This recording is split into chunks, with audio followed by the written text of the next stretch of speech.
Hey guys, Mike here. So today, I'm here to talk to you about John Wick Chapter 3. In this review, I'll be going over a brief summary of the plot, my quick thoughts about the film, and whether or not you guys should go and see it. So I'm going to try and keep this review spoiler free. However, if you don't know anything about the film and you want to go in completely blind, then let's just come back to this video once you've seen the film. So with that, let's get started, shall we?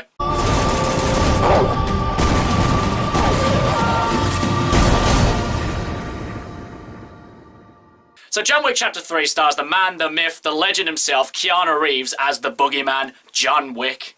In John Wick Chapter 3, after killing Santino D'Antonio on the Continental Ground, John Wick has been made excommunicado and is now fighting for his life and just doing anything he can to try and stay alive. And so we have John Wick Chapter 3. Now, for years, I've been saying that John Wick is pretty much the standard for how all action should be done in every single action movie. Forget shaky cam, forget quick cuts, just have a stationary camera and comprehensible action. And also making that action awesome as well definitely doesn't hurt. And John Wick Chapter 3 does not fail to impress. The action is insane in this movie. I mean, you watch the first John Wick movie and you think, how are they possibly going to top that? And then they make John Wick Chapter 2 and they up the ante and they make every single action piece just as awesome as the previous movie. And you finish John Wick Chapter 2 and you think, how are they going to improve upon this? And then you have John Wick Chapter 3, where the action is just as insane, just as inventive, and just as pulse-pounding as the other two movies. I mean, there are so many action set pieces in this movie that it's impossible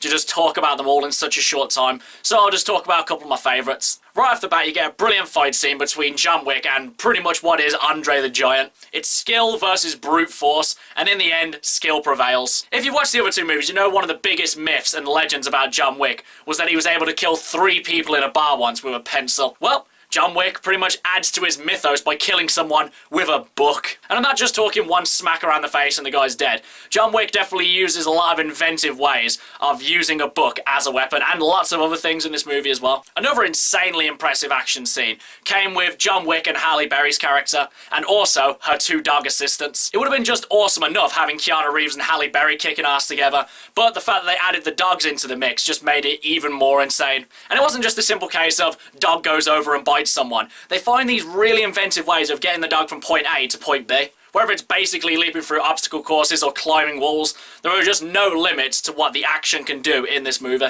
But in all honesty, if it was just a case that John Wick was just about his action scenes and just about fight scenes and just about how John Wick can kill a person, then this movie wouldn't be as interesting as it was. Realistically, other than the amazing action in this movie, what makes John Wick stand out from its other movies that are similar to it is just its world building, its characters, and just John Wick himself. First off, the world building. Realistically, a movie like John Wick has no right to have such an interesting world around it. And it's not just a case of bombarding you with every single kind of assassin trope and hoping something sticks. They really pick and choose their moments and really kind of go into enough detail as to not bore you, but also at the same time to really keep you interested and want to find out more about this world.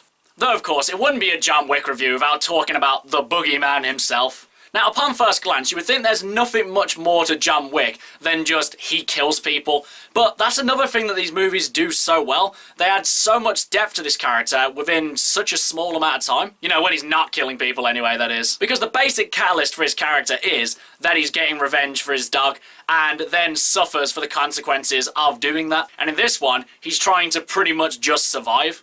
And at first, I really thought, what's the point? I mean, the guy has got really nothing left, so what's the point of trying to stay alive? What's the point of fighting this other than just for the sake of survival? But again, they do a really good job, I think, of explaining why he wants to live. But also, they don't do just a good job of adding to his character. They also do a good job of adding to his skill set as well. Because, as you'd expect, eventually, John Wick's gonna have to fight ninjas or something like that. And throughout the movie, you see the ninjas blending into the shadows and generally just being stealthy. And at first you think, how is John gonna actually do this? Is he just gonna have to get really lucky and take a few of them out?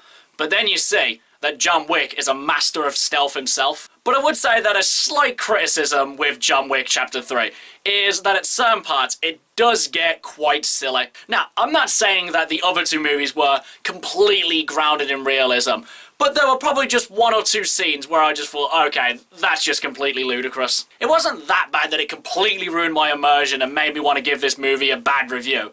But it was certainly something that I did think was a bit too silly. But my final criticism would be that they've definitely set up for another John Wick movie.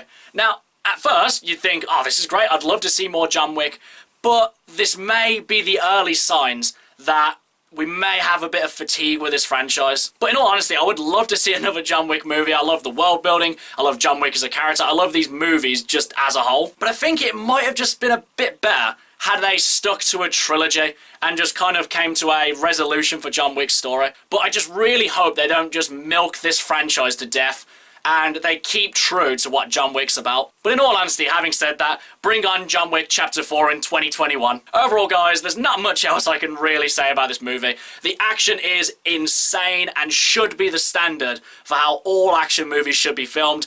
Keanu Reeves is just absolutely brilliant, though he doesn't really say all that much. What he does say is just absolutely brilliant. The world building's great again, all the secondary characters really add to this, and this was just an enjoyable experience from start to end. But now, as for whether or not you guys should go and see it, I think it's pretty obvious that I'm telling you that you should absolutely go see this, because it's just brilliant hearing an audience going ooh and ah to every single kill he does. And also, when the movie does get a bit silly, it's nice to just have a bit of a laugh with people. Because obviously I have critiqued these silly moments, but they do keep this movie from taking itself all that seriously. Okay guys, that's my review for John Wick Chapter 3. If you've seen it, what did you think about it? And who do you think could beat John Wick in hand-to-hand combat? Whoever it is, drop it in the comments below. And until next time, I've been Michael. See ya!